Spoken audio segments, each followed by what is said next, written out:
All right, everybody. Got another update. I know I just had one, and then literally 2 hours later, got a call from Brian here. So we've got what we thought had happened. Now we don't know. It's a chicken and an egg thing, but you see this area right here? There's my piston. See that piece? That's the ringland. So that top of the piston, that piece right there, busted off. When it came off, it damaged. Let's see, here's another angle of it so you can see the piece missing right here.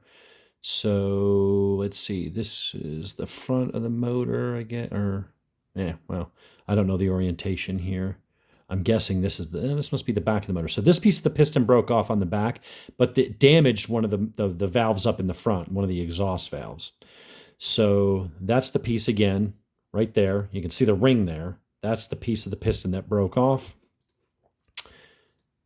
There's the piston. Notice something missing? You have this, and then whatever that is, the shim, that piece busted and came off. You can see some damage right in there. So here is from just another angle here. That piece is missing. So what had happened was it looks like either the valve broke and on the top, the shim came off and it let the valve drop down into the cylinder enough that the cylinder smacked this and broke the piston, or this piece of the piston just came off and that ended up going and damaging the valve. So there's the damage on the piston. Here it is down here on that one.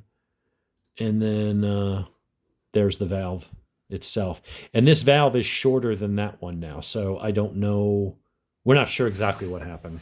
So he's putting in the warranty claim. We sat there racking our brains trying to figure out what could have caused it, other than just, sometimes piece of metal fails, and so he's putting in the warranty claim. What it looks like what we're going to need is the head with the new valve train, all new valves, 2 new pistons, and 2 new cylinders. So he is going to have to crack the motor and take it all the way down to do all that work.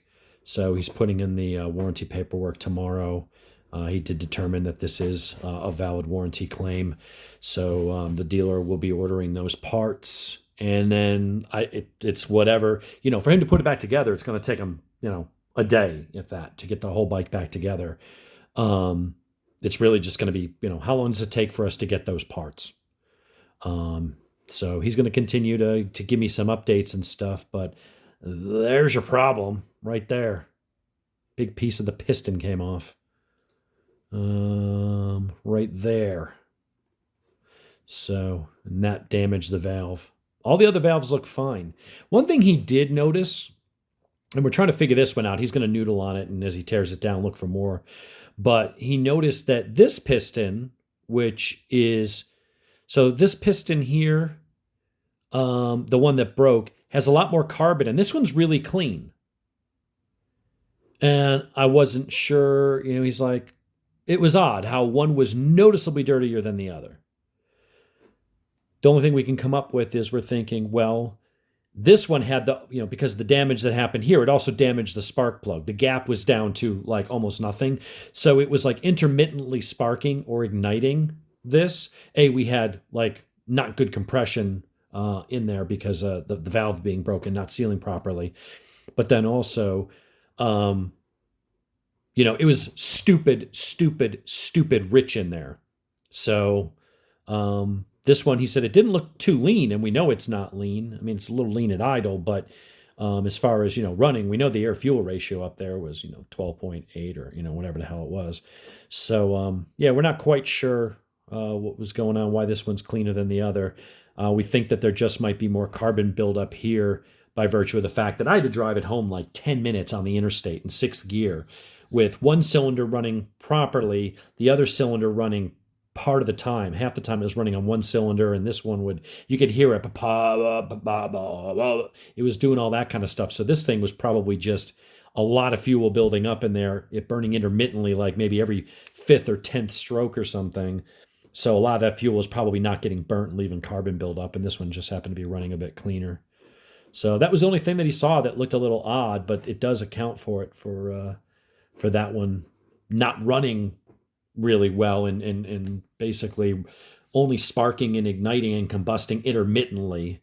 That makes sense to why that one would have a bit more carbon buildup. But anyway, that's what we've got going on. That's what we thought. My tuner and the guy who was the shop managed the service department at the Triumph dealer. He said it was either a valve dropped or it was this. And my Triumph tech, who's one of the best in the business and supports all the dealerships in the Southeast and works closely with the factory, he said, yeah, it could be that or drop valve, but he knew it was somewhere here, and it was. We were both right, essentially. We just don't know which one came first. Was it the land that broke on that part of the piston and took out the valve, or did the valve drop in because the damn, the retainer and stuff dropped, and it allowed the valve to drop further into the cylinder than it should have? And when it did it contact the piston and break it? We don't know. But either way, it's one happened to the other or that one happened to that. In the end, both things are broken, and it's what we suspected. So good news there. But it is going to need new pistons, cylinders, everything else. So it's going to be a full rebuild. But at that point, I think I'm just going to keep the bike. I don't think we're going to have to worry about anything. So there you have it. That's the update for now. I'll keep you guys posted on what happens as we go forward. So stay tuned for all of that.